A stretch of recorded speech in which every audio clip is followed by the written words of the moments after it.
જીવના જોખમે વાકોલ ગામના ખારા પાણી ફળિયાના વિદ્યાર્થીઓ શાળાએ અને ઘરે જવા મજબૂર બન્યા।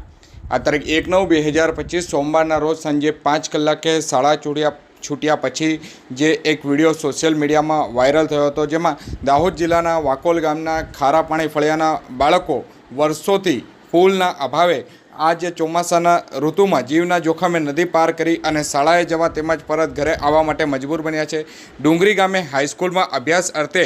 ગાંગી કોતર પાર કરી અને અભ્યાસ કરવા માટે આ વિદ્યાર્થીઓ જતા હોય છે, ત્યારે વાલીઓ અને વિદ્યાર્થીઓ જેઓએ સરકાર પાસે અહીં રસ્તો અને પુલ બનાવવા માટેની માંગ પણ ઉઠવા પામી છે।